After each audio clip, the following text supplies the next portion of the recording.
জয় বাবা লোকনাথ। বন্ধুরা, আমি মুন আর আমার এই ছোট্ট সংসারে তোমাদের সকলকে অনেক অনেক স্বাগত। আশা করি তোমরা সকলেই খুব ভালো আছো। তোমাদের ভালোবাসা আর এই যে ভগবানের আশীর্বাদে আমরাও ভালো আছি। তো এই হচ্ছে আমার বাপের বাড়ির ঠাকুর ঘর।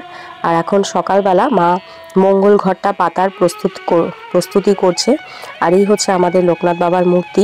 এখনও সেরকম একটা সাজানো হয়নি, মানে মালা ঠালা কিছু পরানো হয়নি। এটা অনেক ভোর সকাল, তো ওই কোনো রকমে একটু সাজানো হয়েছে। আর তারপরে পাতা হবে এই মঙ্গল ঘট পাতার পরে ওই অধিবাসের যে থালাটা রাত্রে রেডি করে রাখা হয়েছিল সেই থালাটাও বাবার সামনে রাখা হবে। আর তারপরে দেখো এই যে এই মালাগুলো লাগানো হয়েছে, এগুলো মান করেছে আর খানিকটা মা করেছে। ওঙের ওই পাশে যে ছবিটা ছিল ওটা নারায়ণের ছবি ছিল, আর ওটা আমার দাদার হাতে আঁকা ছবি। আর এই হচ্ছে মোটামুটি আমাদের ঠাকুর ঘরটা।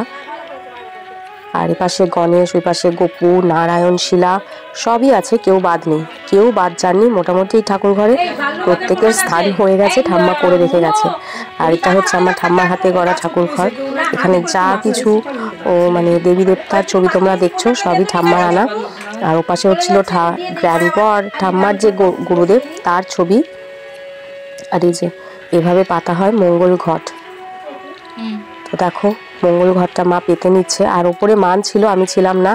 এই সমস্তটাই মানের হাতে ভিডিও করা, আর কিছুটা গেডি ভিডিও করেছে, কারণ আমি নিচের দিকে রান্নার দিকে, ওপরে ছাদের রান্নার দিকে তাল দিচ্ছিলাম। তো এইগুলো করার আমার একদম সময় ছিল না।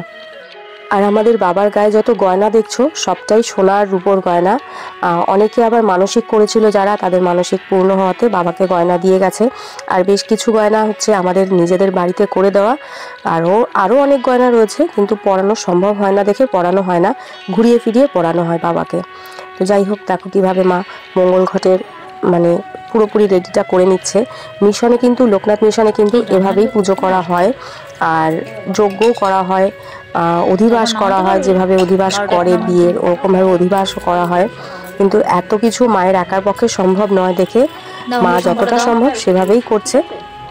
আর মিশনের পুজো যদি কখনো তোমাদের দেখানো সম্ভব হয় তো আমি অবশ্যই দেখাবো।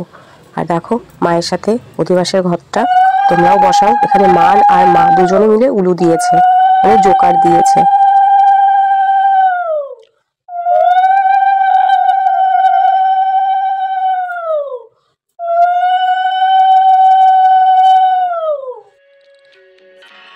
আমাদের বাড়িতে বাবার সাথে প্রত্যেকের মনের টান, ভক্তি ভাব, ভালোবাসা যাই বলো এতটাই দৃঢ় যে বাবার সামনে গেলে আমাদের প্রত্যেকের চোখে জল চলে আসে ভাবা বেগে।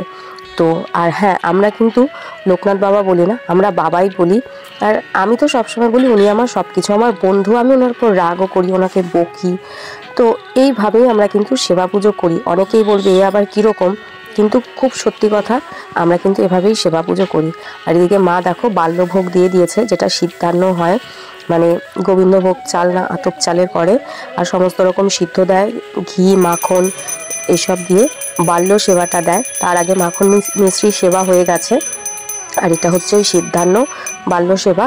তো এইটার পরে হবে খিচুড়ি ভোগ। আর খিচুড়ি ফল আলাদা করে এখন ভোগ হয় না, এখন মা ওই খিচুড়ি ফল মিষ্টি সব একসাথেই ভোগ দেয়। তো সেটাও দেখাবো। আর এটা সকালবেলা হচ্ছে বাবার বাল্য সেবা, বাল্যভোগ।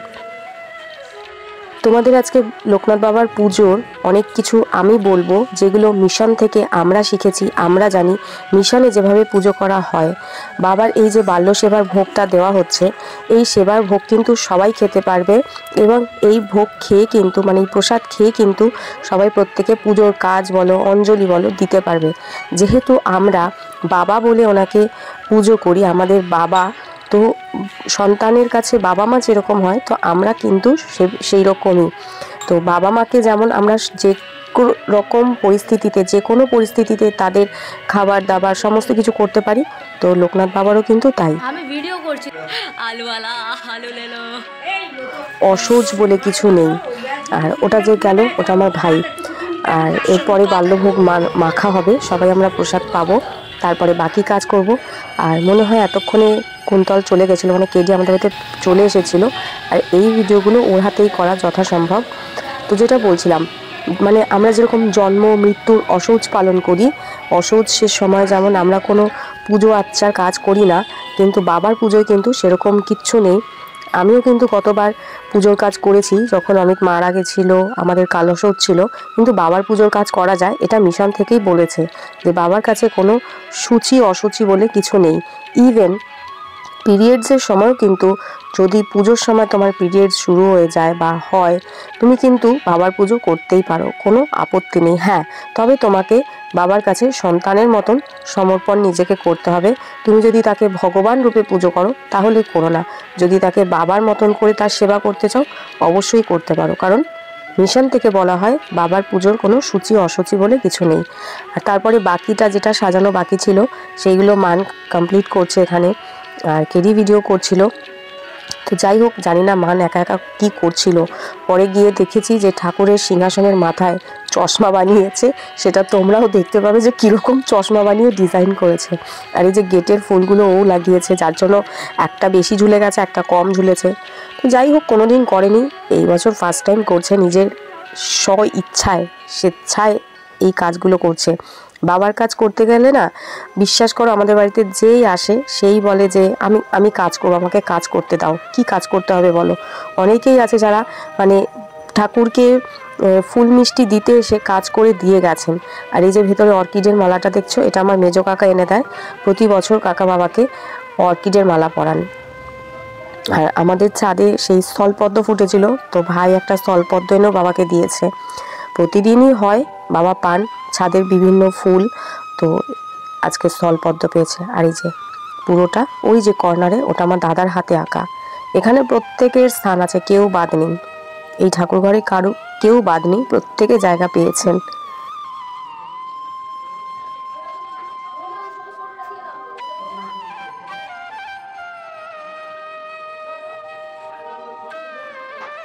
তোমরা শুধু একটু দেখো, জাস্ট আমাদের বাবা কত সুন্দর, কত স্নিগ্ধ, কত শান্ত, মানে কি যে একটা, আমার তো মনে হয় শুধু বাবার মুখের দিকে তাকিয়ে থাকি, এত সুন্দর তার মানে মুখখানি। মানে আমি যখনই বাপের বাড়িতে যাই না, আমার মনে হয় যেন ওনার দিকেই শুধু তাকিয়ে থাকি। এইরকম হাসি হাসি মুখ, যেন চোখ মুখ দিয়ে হাসি ঝরে পড়ছে। আর এখানে আছে গণেশ আছে, মা লক্ষ্মী আছে, আর তারা মা আছে, তারা মায়ের চরণ আছে। আর এই হচ্ছে পুরো মালা। আর ওই পাশে একটা জুঁই ফুলের শিউলি ফুলের মালা একজন কাকিমা এসেছিলেন, হাতে গেঁথে মানে নিজে হাতে বানিয়েছে মালাটা। আর এই হচ্ছে আমাদের ছোট্ট গোপু সোনা। আমাদের গোপু সোনা কিন্তু ভীষণ চালাক, মানে পুজোর দিন এমন ছিল জানো তো, ও মানে মনে হচ্ছে আর চোখে চোখে শুধু বাবাকে দেখছে, যে সবাই বাবাকে কত কিছু করছে, কত মালা পরাচ্ছে, কত এই করছে, যত্ন করছে, মানে ওর দৃষ্টি শুধু বাবার দিকে, যে কি ব্যাপার আজকে আমাকে কেউ অত পাত্তা দিচ্ছে না, শুধু বাবা বাবা করছে সবাই। মানে গোপুর হাব ভাব না এইরকম হয়ে যায়। জানি না কেউ বিশ্বাস করবে কিনা, বাট খুব সত্যি কথা, জানো তো, আমাদের বাড়ির ঠাকুর ঘর কিন্তু এইরকমই। অর্কিডের মালাটা দেখো কত সুন্দর। এই মালাটা কিন্তু একদম 1 সপ্তাহ পুরো তরতাজা থাকে, বাট আমরা 1 সপ্তাহ রেখে দেই না, পরের দিনই খুলে দিই। কিন্তু মালাটা রেখে দেওয়া হয়, মানে বাবাকে পরিয়ে রাখা হয় না, মালাটা রেখে দেওয়া হয়, পুরো তরতাজা থাকে। আর এখানে দেখো গণেশ পুরো ঢেকে গেছে। আর নিচে চলছিল ভোগের রান্নার কাজ। তো এখানে একজন এসছিলেন, মা ঠিক করেছিলেন, আমাদের যিনি ঠাকুরমশাই তিনি ঠিক করে দিয়েছিলেন ভোগ রান্নার জন্য। তার সাথে আমি আর আমার মামি দুজনেই জোগাড় দিয়েছি। আর ছাদে ছিল হচ্ছে মানে ওই বাইরে যে প্রসাদ বিতরণ করেছি বা এমনি লোকজন যে খেয়েছে তাদের জন্য সেই খিচুড়ি, পোলাও, পনির, আলুর দম, পায়েস, চাটনি, বেগুনি, পাঁপড় ভাজা কি না ছিল। আর এখানেও হয়েছে, এখানে খিচুড়ির সাথে লাবড়া হয়েছে, আর পোলাও হয়েছে, পনির হয়েছে, আলু ফুলকপির রসা হয়েছে, পায়েস, চাটনি, এইসব হয়েছে, 5 রকমের ভাজা। আর এটা হচ্ছে আমার মামি। আর এই হচ্ছে আমাদের ছাদ, যেটা হচ্ছে আগের দিন ঘেরাও করা হয়েছিল, পরে সেফটি পিন লাগিয়ে পুরো জয়েন করে দেওয়া হয়েছে। আর এই ছাদের তদারকির ডিপার্টমেন্টে ছিল অ্যালেক্সা আর আমার বড় মামা, এরা দুজন ছিল ছাদে তদারকি, মানে ছাদের যে রান্না হচ্ছিল সেখানকার তদারকির ডিপার্টমেন্টে। আর ওই যে আমার বড় মামা বসে আছে, আর এই যে আমার ভাই। আর আমি আসছিলাম হচ্ছে মাঝে মাঝে যেটা এটা ওটা লাগবে যেগুলো, সেগুলো দিয়ে যাওয়ার জন্য ছাদে আসছিলাম। আর তার সাথে ছিল কেরি, মানে কুন্তল। আর চলো তোমাদের ওই পাশেও দেখিয়ে আনি ছাদে কি রান্না হচ্ছে না হচ্ছে। আর এই যে অ্যালেক্সা দেখো কেমন আর এখানে সমস্ত এই ভদ্রমহিলা একা হাতে অত রান্নার সমস্ত কিছু জোগাড় করেছেন। আর আরেকজন যে ভদ্রলোক দাদা আছেন উনি সমস্তটা রান্না করেছেন। প্রায় 30 কেজির মতন খিচুড়ি হয়েছে, তার সাথে হচ্ছে পোলাও 15-20 কেজি মতন পোলাও হয়েছে, আর পায়েস, চাটনি সমস্তটাই রান্না হয়েছে। আর উনি একাই করেছেন, ওনারা দুজনা করেছে রান্নাগুলো সমস্তটা। দেখছো সমস্ত কেটে ঠেটে মানে একা হাতে এরকম সুন্দর যে গুছিয়ে এত বড় আয়োজন রেডি করা, এটা খুবই মানে ধৈর্যের ব্যাপার। আর এখানে যে আলু ভাজাও হয়ে শুরু করে দিয়েছে, ওই আলুর দমের আলুটা ভেজে করবে, তো সেটাও ভাজছে খানিকটা ওখানে দেখলে। আর এপাশে যে এইটায় চলছে পায়েস, তো পায়েসটাও বসিয়ে দিয়েছে ওদিকে। এভাবেই চলছিল ওপরে রান্নার পর্ব। আর তারপরে আমাদের নিচে রান্না হয়ে গেছিলো, আর এখানে ঠাকুরের ভোগ লাগানো হয়ে গেছে, ভোগ দেওয়া। আর এই যে আমি, মা, অ্যালেক্সা, এটা আমাদের পাশের বাড়ির জেঠিমা, আর এই কাকিমাই হচ্ছেন ওই শিউলি ফুলের মালা গেঁথে দিয়ে গেছেন। আর ওই যে আমার মামি বসে আছে নিচে, বড় মামি। আর এই যে ঠাকুর ঘর, এখানে সমস্ত ভোগ রেডি করা হয়েছে। ভোগ আরতি ওই মা হরে কৃষ্ণ গান গেয়েই ভোগ আরতি করে। তো এবছর খুব একটা বড় করা হয়নি, ছোটোর ওপরেই করা হয়েছে, কারণ দাদা আসতে পারেনি এবছর উৎসবে, ওর মিটিং ছিল অফিসের, তো আসবো করে আর এসে উঠতে পারেনি। যাই হোক, ছোটোর ওপরেই করা হয়েছে এই বছরের পুজোটা। কিন্তু এই ছোট্ট পুজো, এই ছোট্ট আয়োজন দেখেই কিন্তু কেডি মানে ভীষণ ইমোশনাল হয়ে পড়েছিল, বাড়িতে গিয়ে কান্নাকাটি করেছে, যেটা আমি তোমাদের লাইভে বলেছি। তো দেখো, আর এই পাশে রয়েছে হচ্ছে শালকিয়ার দাদু, ওই যে অরেঞ্জ কালারের মালা পরা, ওই যে উনি হচ্ছেন আমাদের শালকিয়ার লোকনাথ মিশনের দাদু, স্বর্গীয় শ্রী নিত্যগোপাল সাহা। হ্যাঁ, ইনি হচ্ছেন লোকনাথ মিশনের ফাউন্ডার, প্রতিষ্ঠাতা। বোঝাতে পারলাম? আর ওই দেখো মান সিংহাসনের মাথায় চশমা বানিয়ে দিয়েছে। মা বলল ওর চোখে যখন চশমা উঠেছে তো ও বাবার কপালে মানে মাথার ওপরেও চশমা করে দিয়েছে। তো যাই হোক, আসলে আমাদের বাড়ির উৎসবটা এই যে ডিসেম্বর মাসে 8ই অঘ্রায়ণ মানে লোকনাথ বাবার প্রতিষ্ঠা দিবস আমাদের বাড়িতে, এই সময় প্রত্যেকের পরীক্ষা থাকে, তো অ্যানুয়াল এক্সাম থাকে, তো অনেকেই আসতে পারে না, যার জন্যই প্রতি বছর এরকমভাবেই করতে হয়। হ্যাঁ, সন্ধ্যের পরে অনেকেই আসে যারা প্রসাদ নেয়, বসে প্রসাদ খায়, কিন্তু এই দুপুর দিকে কেউই আসতে পারে না, যখন আর কি ভোগ আরতির সময়, ভোগ নিবেদনের সময়। কারণ এই সময় সবারই বাচ্চারা স্কুলে থাকে, এক্সাম থাকে, যেমন আমারও অ্যালেক্সার এক্সাম শুরু হয়ে যাবে সোমবার থেকে, আর এটা রবিবারে ছিল আমাদের উৎসব। আর এটা হচ্ছে আমাদের বাড়ির লোকনাথ বাবার প্রতিষ্ঠা দিবস, মানে প্রতিষ্ঠা করা হয়েছিল। এটারও কিন্তু একটা অনেক বড় ইতিহাস আছে, যে বাবা কিভাবে আমাদের বাড়িতে এসেছিলেন। এভাবে কিন্তু মানে ওনার আমাদের বাড়িতে আসার কথা ছিল না, ওনার কিন্তু বাংলাদেশে যাওয়ার কথা ছিল, জানো তো? আমাদের বাড়ি যে বাবা আছেন এনার কিন্তু বাংলাদেশে যাওয়ার কথা ছিল, মানে ঘটনাচক্রে উনি আমাদের বাড়িতে চলে এসেছেন, আর তবে থেকেই আমাদের কাছে আছেন বাবা হয়ে। আর এপাশে হচ্ছে আমার মেজো কাকার ঘর, কাকারাও নেই, মানে আমার ছোটো কাকার বাড়িতেও পুজো হয়, তো মেজো কাকা সেখানে গেছে। এইভাবেই মানে কি বলতো, সেই যে একটা যৌথ ভাব, সেই যে একটা সবাই মিলে একসাথে উৎসব আনন্দ করা, সেইটা নেই। এই ফ্ল্যাট কালচারে এমন হয়েছে না, সবার আলাদা আলাদা ঘর বাড়ি হতে যে যার জায়গায় নিজের মতন করে। আর এই যে পৈতৃক ভিটা, এই যে আদি বাড়ি, সেখানের পুজোগুলো না আমি দেখেছি কেমন যেন মানে রঙহীন হয়ে যায়, বেরঙিন হয়ে যায় আস্তে আস্তে লোকজনের অভাবে। তো এই যে মা আরতি করে দিচ্ছিল সমস্ত কিছু, আর আমরা সবাই ওই আরতির শিখাগুলো নিচ্ছিলাম, পঞ্চপ্রদীপ, তারপরে হচ্ছে কর্পূরদানি, এইগুলো। তো এইভাবে সম্পূর্ণটা কমপ্লিট হওয়ার পরে হবে ভোগ বিতরণ, ভোগ দেওয়া সবাইকে।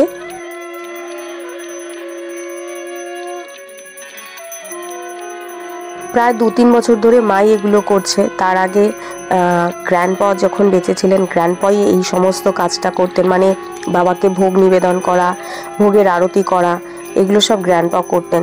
তারপরে যখন ছোটো কাকারা এই বাড়িতে ছিল, তখন ছোটো কাকার ছেলে ওরা করতো, মানে ছোটো কাকার ছেলে করতো, বা বিভিন্ন বৈষ্ণব যারা আসতেন তাদের দিয়ে করানো হতো।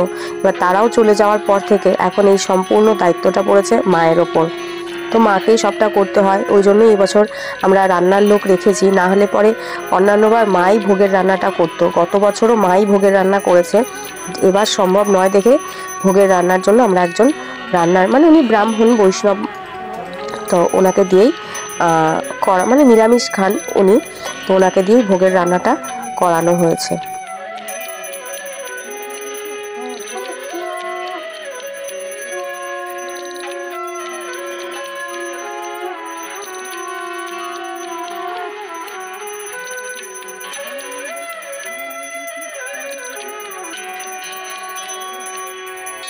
আর এখানে আমার ভাই এসে গেছে ধুতি পাঞ্জাবি পরে, মানে ধুতি পরে আর গায়ে কাপড় দিয়ে, সাদা কাপড়। তো ওকে দেখে আমার গ্র্যান্ডপার কথা খুব মনে পড়ছিল। বিশ্বাস করো আমার কান্না চলে এসেছিলো, কারণ গ্র্যান্ডপাও এইভাবেই আসতেন এবং বাবাকে ভোগ নিবেদন করতেন।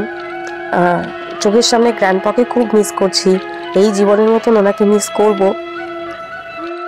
ওই যে আমার আবার নিচে ডাক পড়েছে, তো আমি চললাম নিচে, আবার কি দিতে হবে এগিয়ে পিছিয়ে সেই সব করতে।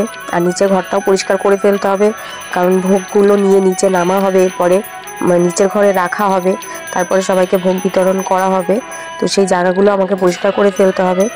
এই যে ভাই বসে প্রার্থনা করছিল বাবার কাছে, না জানি কি প্রার্থনা করছিল, যাই করছিল ওর মতন করে। আমি তো ভাবছিলাম যে আমরা কেন আমাদের প্রিয় মানুষগুলোকে, ভালোবাসার মানুষগুলোকে হারাই, চিরজীবনের মতন হারাই, আর কখনোই তাদের আমরা দেখতে পাই না, এটাই আমার মনে হচ্ছিল।